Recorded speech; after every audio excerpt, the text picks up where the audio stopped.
మనకు ఒక విషాదకర వార్త అందుతోంది. వనజీవి రామయ్య మనకి లేరు. ఆయన గత కొంతకాలంగా అనారోగ్యంతో బాధపడుతున్నారు. తుది శ్వాస విడిచారు. ఈరోజు రామయ్య ఖమ్మం ప్రభుత్వ ఆసుపత్రిలో చికిత్స పొందుతూ ప్రాణాలు కోల్పోయారు. రామయ్య స్వస్థలం ఖమ్మం రూరల్ మండలం రెడ్డిపల్లి గ్రామం. వనజీవిని 2017లో పద్మశ్రీతో సత్కరించింది కేంద్ర ప్రభుత్వం.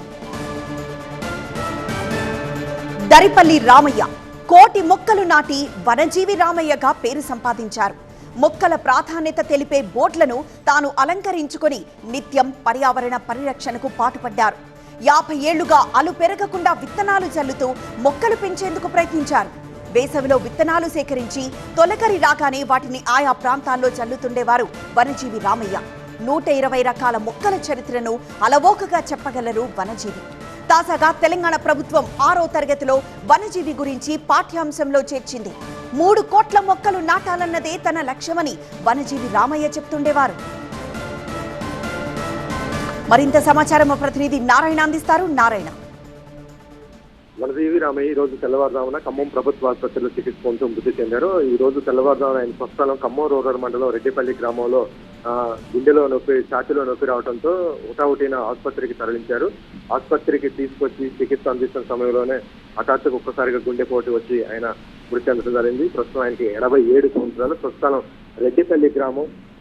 దాదాపుగా 5 దశాబ్దాలుగా అలిపెరగకుండా మొక్కల పెంపకంలో కృషి చేస్తున్నారు.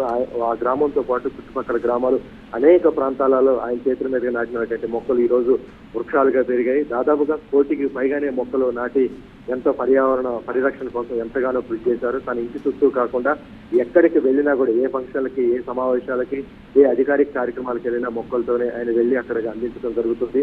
దాని మీద ఇప్పటికీ కూడా ఇంత అనారోగ్యంతో బాధపడుతున్న భార్యాభర్తలిద్దరూ, కుటుంబ సభ్యులు మొత్తం కూడా పర్యావరణ పరిరక్షణ, మొక్కల పెంపకం మీదే ప్రధానంగా దృష్టి పెడుతూనే ఉంటారు. ఈ సందర్భంగా ఆయన గత కొద్ది రోజులుగా కూడా అనారోగ్యంతో బాధపడుతున్న సందర్భం. ఖమ్మం ఆసుపత్రికి తరలించి డాక్టర్లు చికిత్స అందిస్తున్న సమయంలోనే ఆయన తుది శ్వాస విడిచారు. ఇతను చేసినటువంటి సేవలకు 2017లో కేంద్ర ప్రభుత్వం అత్యున్నత పురస్కారమైనటువంటి పద్మశ్రీ అవార్డుతో పురస్కరించింది. రాష్ట్ర ప్రభుత్వం కానీ, జిల్లాలో ఉన్నటువంటి అధికార యంత్రం కానీ, పలువురు ప్రజాప్రతినిధులు కానీ, స్వచ్ఛంద సంస్థల నుంచి కానీ అనేక అవార్డులు సేకరించడం, ఆయన్ని సత్కరించడం కూడా జరిగింది. 6వ తరగతిలో పాఠ్యాంశంగా కూడా ఆయన జీవిత చరిత్రను చేశారు. ఇప్పటికీ కూడా ఎక్కడికి వెళ్ళినా కూడా మొక్కల పెంపకం మీదే, మొక్కల పరిరక్షణ మీదే ఆయన ధ్యాస అంతా ఉంటుంది. గత 2.5 సంవత్సరాల క్రితం మొక్కలు నాటుతుండగా దాటే క్రమంలో రోడ్డు దాటుతున్నటువంటి సమయంలో ఒక వాహనం ఢీకొని ఆయన గాయపడటం జరిగింది. అప్పటి నుంచి కూడా కొంత అనారోగ్యానికి బాధపడుతూ కదలలేనటువంటి పరిస్థితిలో ఉన్నప్పటికీ కూడా నిత్యం మొక్కలు పరిరక్షణ, మొక్కల నాటే కార్యక్రమం మీద ఆయన ఎప్పుడూ దృష్టి పెడుతూ ఉంటారు. ఈ సమయంలోనే ఆయన మృతి చెందడం స్వగ్రామానికి కాసేపట్లో తరలించే అవకాశం ఉంది. దీని మీద ఆయన మృతి మీద పలు ప్రముఖులు సంతాపం వ్యక్తం చేశారు. నారాయణ, వనజీవిని 2017లో పద్మశ్రీతో సత్కరించింది కేంద్ర ప్రభుత్వం. దరిపల్లి రామయ్య కోటి మొక్కలు నాటి వనజీవి రామయ్యగా పేరు సంపాదించారు.